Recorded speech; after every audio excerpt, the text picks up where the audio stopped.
Hey there everyone and welcome back to the channel. Today we are here with an updated post-September Banlist Infernity Fiendsmith Mutiny in the Sky Deckprofile. The banlist, what did the banlist do? Yeah, it banned Moon, but we have another way of playing Fiendsmith right now. Like, it really doesn't change much because of this card. We got Moon banned, and now we are here with an updated deck profile, as you all requested. Really, like said, really much didn't change. Moon banned. That's pretty much it. What happened to us? But we have the Jin guy now, and we have other options in order to go still Fiendsmith.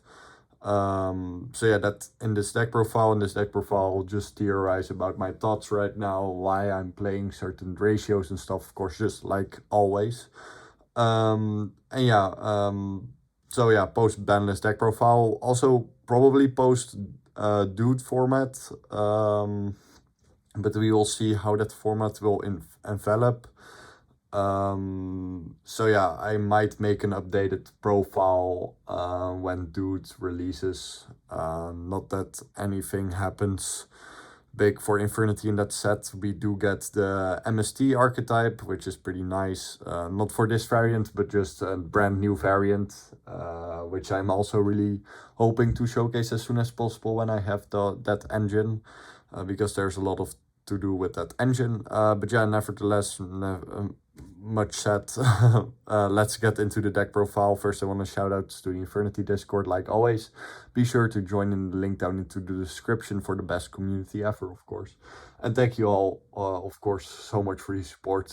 It really means a lot. And I hope, thank you for your patience. I've been testing lots with all kinds of variants. Also, a variant I really wanted to showcase soon is Super Heavy Samurai Fiendsmith Infernity, because of the level 5 synchro. It's a really cool variant. I really have a lot of fun with that variant also. But this right now, I would say, competitive wise, I would say to play this variant. This variant is really great. Mutiny in the Sky engine is just so good. This would be the most competitive Infernity variant from my testing and its experience. But in the end, just play which variant you want to play, of course. But competitive wise, play with Fiendsmith, of course. Let's get into the profile. We'll start with the main deck, of course. Starting, of course, with the best cards in the deck. We'll start with triple Infernity Archfiend. Triple Infernity Archfiend. I'll just do all names directly, and one Necromancer. I'm playing triple right now because I'm on 3 Reaper. 3 Return of the Reaper, because I've been testing that out, and it has been quite nice for me. I really like to see Archfiend plus Reaper in opening hand, because that's combo, of course. 3 Archfiend, and it's an excuse to play 3 Archfiend, like usual. You can definitely cut those, as in you could just, cut Archfiend to 1 and cut Reaper to 1 and play Patriarch also, and then Duggar as an extra deck. And then you should also be fine, so you can play more non-engine. I'm just like, if you want to play 3 Archfiend, I'm just showing like, this is, in this profile, this is the way how you can actually play 3 Archfiend. I just really love to see, to see it together with Reaper, or just already have a way to Archfiend, so like your dump lines don't become as fragile to hand traps, which is pretty nice.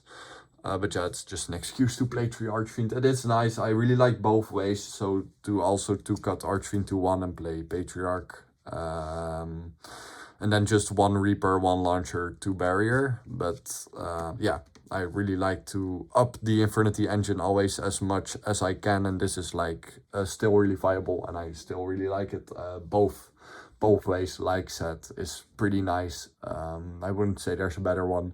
Just the pros of this one is that you will see Archfiend more often, which is also kind of a con in some ways. But you already have Archfiend access directly, and the con of the other one is you can play more non-engine, basically, or more, more Sancts, for example, if you really want to play more Sancts. But yeah, also a big real thing I already told, no Patriarch. I'm on no Patriarch right now. I've been testing a lot without it and Dugares, and I just have now most of the times just also played before Banlist already without Patriarch sometimes and Dugares, because sometimes it just didn't come up. Now sometimes, I mean, really a lot of times for me, it just didn't come up. So Dugares felt like a wasted extra deck spot. And while you're not on Dugares, you should not be on Patriarch.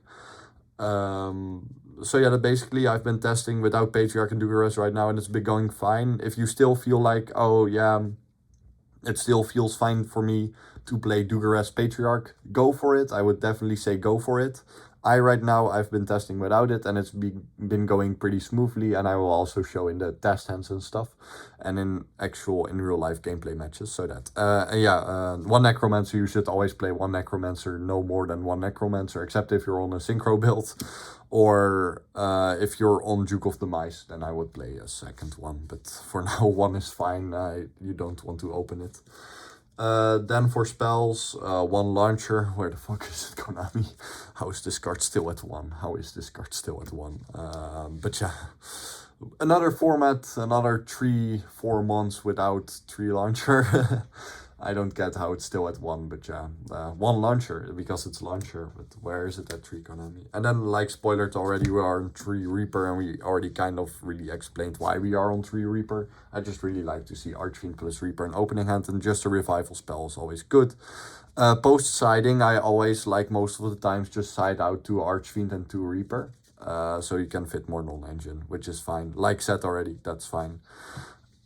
So yeah, basically, so post siding, I always side out. If I go second, I'll side out 2 of these, 2 Archfiend, and 1 barrier. So yeah, basically, then you already have 5 extra decks, 5 spots to switch over with side deck cards, which is pretty cool.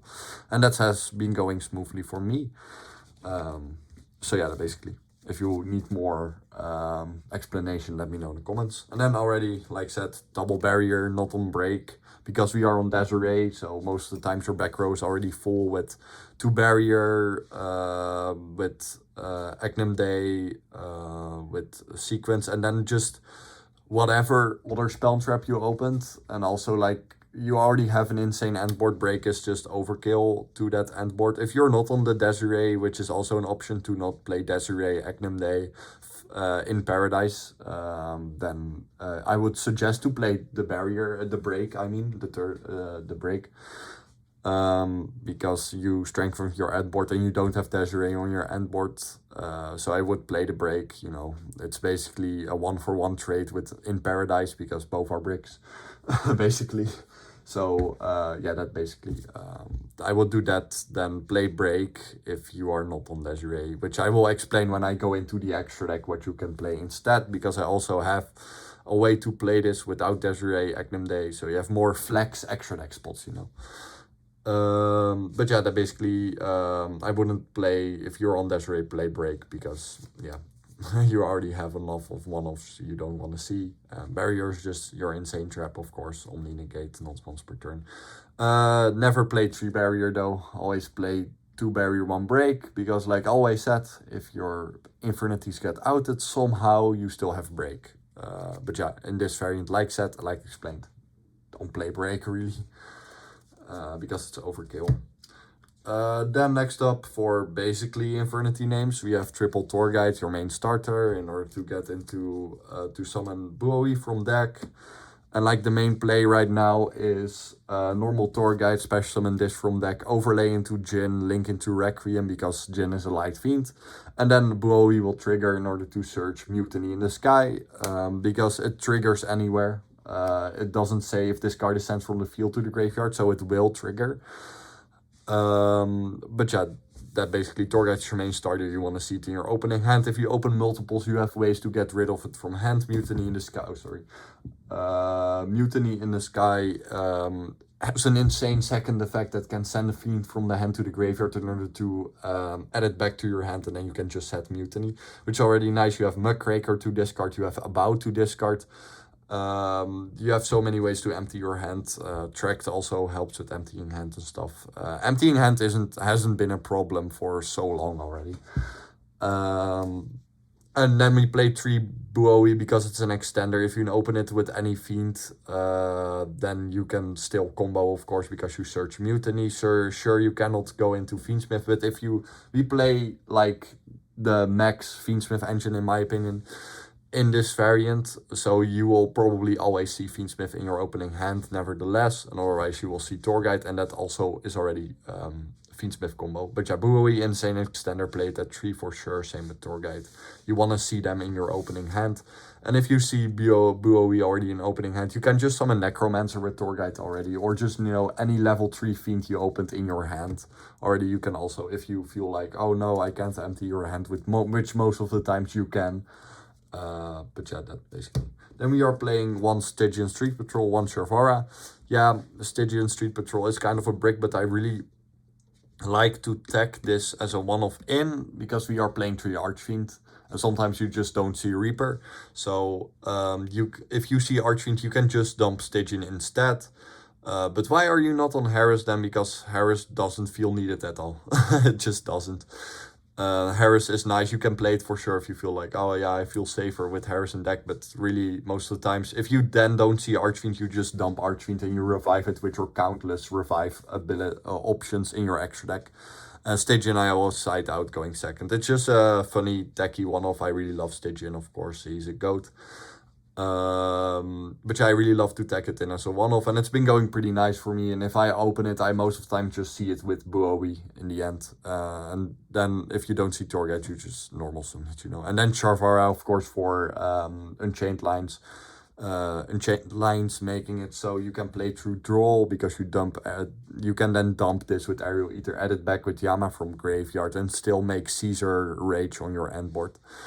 Play Sharvara for sure. Also cool to, if Torguide gets impermed, you just change Sharvara. But I wouldn't play a second one. It's still at 2. I don't know why it's still at 2. Didn't get unlimited for some reason, last banlist. I guess they're still afraid of Unchained. Deck is fine, but yeah. Don't play a second one of this because you will break in it. It's fine. It's perfect as a one-off. And then we are playing 1 Foolish Burial because this deck wants to dump. You can also play Monster Reborn, but yeah, Foolish feels better in this. I'm playing 41 cards. I like 41 better than the number 42. That's just how I am. You can play also the Monster Reborn, which is fine. Foolish feels more effective. If you decide to just play one of those 2, I would play Foolish instead. Most of the times I side it out anyways. Then for Fiendsmith engine, we are playing 3 Engraver, 1 Lacrima, 1 Lurie, like usual. You really want to see Fiendsmith right now. Don't play more Lacrima because your normal summon is Torguide, but if you don't, you should play Torguide, to be fair. But you could also just play 3 Lacrima instead, and use her as your normal summon, which is fine, I guess. Torguide does more. But if you play more Fiendsmith control variant, which this also kind of is, if you get hand trapped a lot, you just play Fiendsmith control. But yeah, you could also play 3 Lacrima and then just cut Torguide and just, you know, go with the flow from that. Just Torguide is an instant access to Buoy, also Fiendsmith combo, you know. But it's definitely, it's cool, you know. And 1 Lurie because you search it with Tracked anyways, and if you open it, it's a great normal summon. If you open it, it's fine. It's like the least brick of the deck. And Engraver, you want to see Engraver. Still 1 card combo, of course, like that didn't change at all because you don't need Moon for that. Then we are actually on triple tracked. Yeah, nice printer rare, am I right? I sold my 3rd one when the card spiked to like 50 euros, so I'm really happy with that. So I just have to get another one. And they are right now like 10 euros, so I should still get 1 more. Right now, I'll just borrow it whenever I go to locals till I have my 3rd one. But yeah, 3 tracked. Tracked is of course already an insane card, but right now it feels, because Moonband, not every 2 bodies means a Fiendsmith combo anymore. Now it's just Torguide, Buoy, or just, you know, any 2 level 3s make Fiendsmith combo. But yeah, this feels sometimes a bit fragile, so I just want to see Fiendsmith in my opening hand. We are also playing on Sanct, by the way. I just want to see Fiendsmith in my opening hand. So 3-tracked might be the way now. I'm currently testing with it and it's been going really fine. I love seeing tracked in my opening hand. If you open Engraver tracked, I would always start with tracked because it plays more around draw. Of course, Engraver searches Sanct, but you know, this, yeah, it's just search Lurry and then you get trolled afterwards and you still combo. Yeah, Rage, Caesar, you know. But I really like 3-tracked right now. It's definitely worth to test with yourself. And I've been finding it very good right now, 3-tracked. I just want to see Fiendsmith in my opening hand because that means more lines are secured. And 1 Sanct because, you know, 3... Like I said, I want to see Fiendsmith. There's an argument for playing more than 1 Sanct, but, you know, it's fine like this, really. From what I tested, these ratios are fine. I wouldn't play more Sanct. Then we are playing also 1 in Paradise. Because if you get hand trapped a lot, you still have Lacrima, Requiem in graveyard. And go for your opponent's back summon something, trigger the in Paradise that you will dump with Lacrima then in your opponent's turn by using Requiem, and then you can just send whatever card they control to the graveyard because of Desiree. Yeah, it's still really nice. Silent out going second though, because yeah, then its use is not really there anymore. Then we're playing for non-engine triple Tactics Trust, just an insane card and 1 talent. Like always, Trust is just really good, and still decks playing on your turn, Draco Tail, it's really nice versus Yummy, it's just really nice still, from what I know. And so for other reasons, if it wouldn't be that good in the format, it would still be really good for Infernity, because we prefer board breakers over hand traps, of course. Fualos, nevertheless, also a really good option. If you have Fualos, I would definitely try it out. To play it in main as non-engine space, because it's just really nice. Also be sure to check out the sample deck list in the Infernity Discord, which I posted about this variant, which is, that's like the base variant with 1 Archfiend, 1 Reaper, Necromancer, Patriarch, you know. But yeah, Trust, just really good. Talent, also really good. And then 1 Callby, of course, because Callby, we gotta play this. Then I'm currently still playing 3 Forbidden Droplet. Droplet still feels really nice, and the insane synergy it has with Bowie just feels really nice by discarding Bowie, you know. It's really nice, and still, like, it's a really good board breaker. And if you get hand trap, for example, a Fuat, and you open this, you just set it and use it on your opponent's turn, which is also pretty nice. Or you spoil, I'm also on Dark Ruler inside deck, because Dark Ruler is just very good versus Yummy. But yeah, perfectly timed Droplet against really good, yeah, against certain decks is just good, you know. It's Droplet, it's still really nice, the main deck Droplet experience. Yeah, Droplet is still just very nice from my testings. Yeah, Droplet is such a cool board breaker. And then, of course, like usual, 3 Imperm, because it's Imperm. Imperm is nice. It's a breaker, a mini breaker, and it's a hand trap, which we can successfully play. Like, hand traps in this variant is doable. Right now, I'm just more of a breaker guy, of course, but hand traps are doable. But I would definitely, if you have Fualos, I would play Fualos, and then if you have Fualos, I would not cut any of these breakers. I would just go to the 1 Archfiend, 1 Patriarch, 1 Necromancer way to play the deck. I don't have Fualos myself yet, still. Money has been a bit tight for me, so I don't really have that much money to spend on shiny cardboard anymore. Yeah, but I don't have my Fualoses yet. I will for sure, but I still have to find a good stable job, you know, in order to afford the Fualos. But yeah, right now I still feel like I'm not really in the need of playing Fualos, because I can just play it like this, as you all saw, you know, that. Then for the extra deck, we are playing 1, for the fusions, we're playing 1 Loose, 1 Desiree, 1 Aerial Eater, also nice shiny upgraded god in the Megatins. But yeah, Loose is just really nice for going second versus Bestials, or, you know, the opponent plays on your turn anyway, so you can make this, and this is a better Aerial Eater if your opponent has something on their board. because it just requires any 3 fiends, and then it can pop a card on their opponent's field by dumping a fiend. So dump Archfiend, for example, just whatever you need at that moment. Loose is really nice, especially in a format where most decks just already play on your turn and summon monsters on your turn. And also versus, in general, it was already good versus Nibiru. You know, you just make this after you get Nibiru and then pop their Nibiru by dumping a fiend. It's a really good card. Also on some end boards, this card could also really be good against certain matchups. One Desiree, because like I said, we are on Desiree package. So Desiree, Agnum Day, and In Paradise in main deck. Yeah, Desiree is just, yeah, really good. It's a good card, easily to make, you know. Yeah, I still really like it, even with the moon ban, because we just have Jin anyways, like said. But yeah, Desiree is still really good. And Aerial Eater is of course always mandatory for playing Fiendsmith in your Infernity variants. And yeah, Fiendsmith variants are still, like said, the best variants competitive wise. Then we're playing one Chaos Angel, easy to make with Archfiend and Engraver, or just, you know, whatever, Engraver plus any level 4. It's really easy to make. You could also play Underworld Goddess instead. I just find with Moonban, like the main reason why I used Underworld Goddess is just because, wow, not a lot of people will expect that I use Moon's effect, and I will like, does he play it or doesn't he play it? And then you just make Underworld Goddess, which is really funny. But yeah, Underworld Goddess, if you have more like of a local, or you know, you go to a big event, I might play Underworld Goddess instead, because versus Luna Light you can just out one of their towers already by linking it off.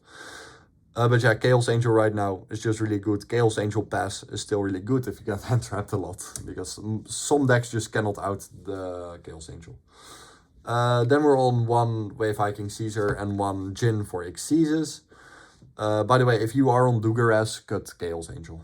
That's then the way to cut to play Dugares, which I like. I just want to have a going second option, or just, you know, a really good a flex spot option, and Chaos Angel is just really good.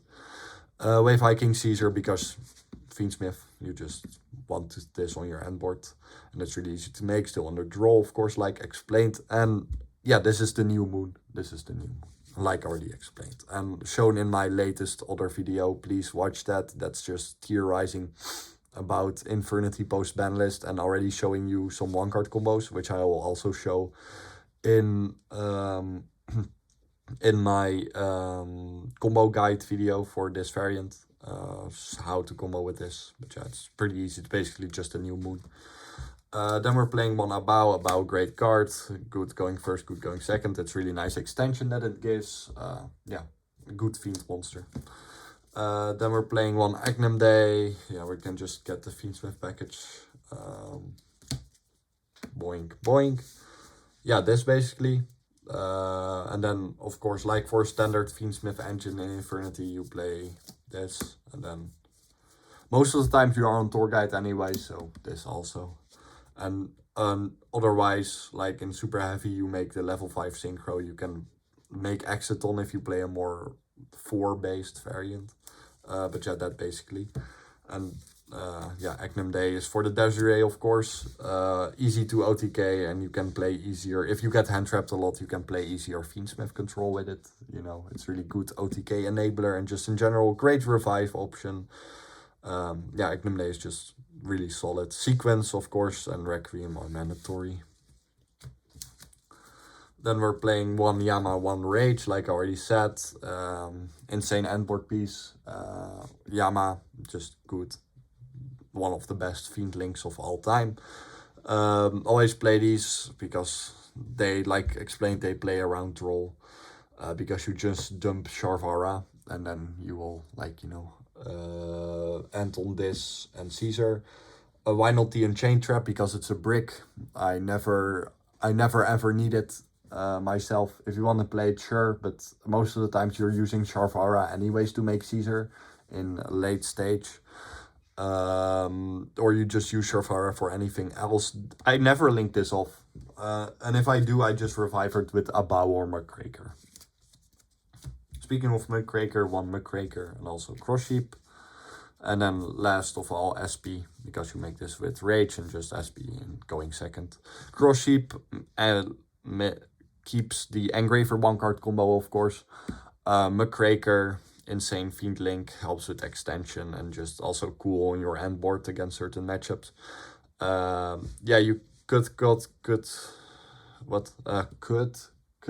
Sheep down Tongue Breaker. But Cross Sheep still feels really nice to me. It makes a lot of combos. This card really helps with extension and just as a playmaker. I really love Cross Sheep. Muckraker is also really good. And SP is SP. That was it for the extra deck. Still, what I want to say about if you're not on Desiree, so you don't play this. You don't play this then also. And then also Fallen Paradise, in Paradise, not in main. Then you will, then I would play Duke of the Mice as other option to fusion with Mutiny in the Sky. It's pretty good and it adds the Engraver back from Graveyard.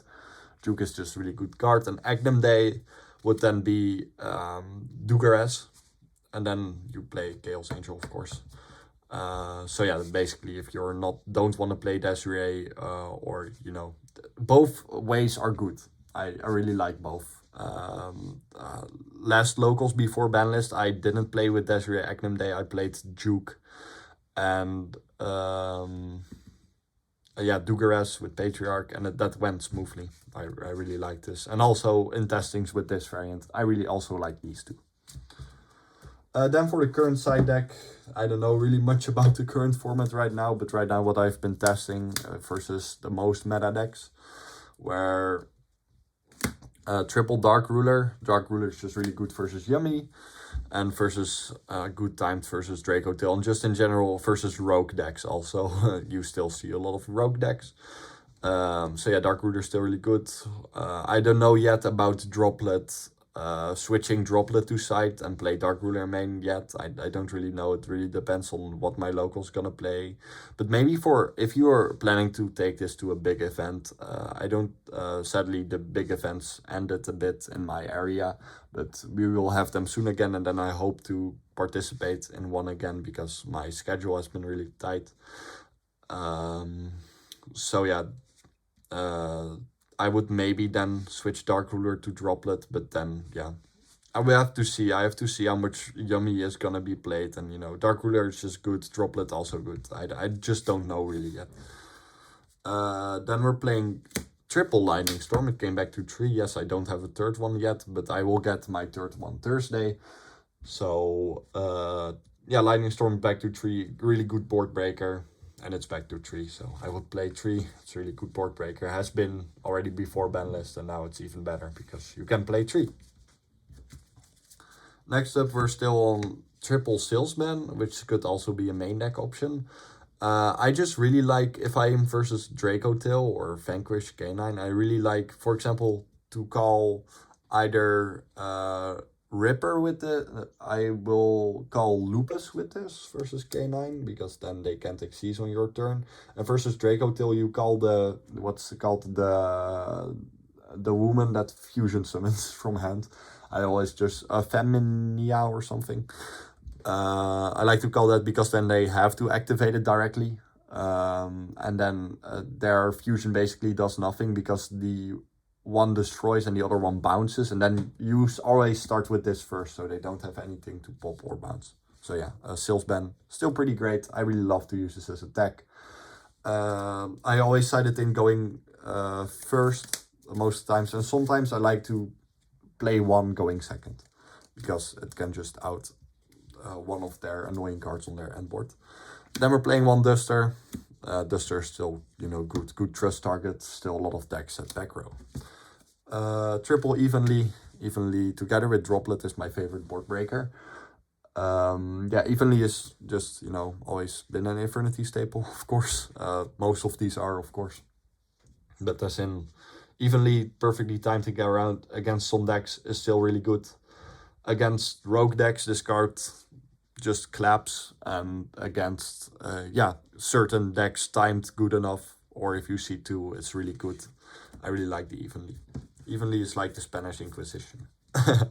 Then we're playing one D-Barrier. Yeah, D-Barrier, Search Targeted Trust. Mitsu is still playable, so call Ritual. I don't think Mitsu Raziel is still gonna be played because King of the Feral Imps banned. So if I see Raziel, I'll just call Xyz, and if I see Mitsu, I will call Ritual. Versus Yummy, call Synchro. Versus Draco Tail, call Fusion. Versus K9 variants, call Xyz, you know, whatever. Versus Vanquish K9, yeah, Xyz. You have so many decks where this card is so good against, so I would always play this as a trust option right now. Then lastly, I think this is already mostly for post dude, because DDD, a lot of people I know are gonna play DDD, so this is really good versus them. Right, yeah, the dark contracts and stuff, the pendulum skills, but also versus Yummy, Draco Tail, you know, whatever. It's just a really good one-off. You could also play the one-off Judgment, because Judgment went to 1, or just whatever one-off. I felt like this is now better than Rivalry, because Yummy just summons beasts, Draco Tail just summons mostly dragons, of course. But yeah, this was Rivalries was mostly versus Vanquish K9, but I don't think I will see that deck as much anymore as I used to do, because Raisin and Stake limit. That was it for the deck profile. Then I hope you all enjoyed. I hope you all learned about my thoughts. And so if you have any thoughts, let them know in the comments. If you like the deck profile, I always like to receive comments, or you know, if you have any questions, let me know. I will always respond as soon as possible. But yeah, that was it for the deck profile. Combo guide hopefully available tomorrow. And otherwise Friday, but yeah, I think tomorrow. So yeah, thank you all so much for watching. Thank you all so much for the support. Infernity best deck, Infernity for life, forever and always. If any questions, like I said, ask away in the comments. Thank you all so much for the support. Have a nice day.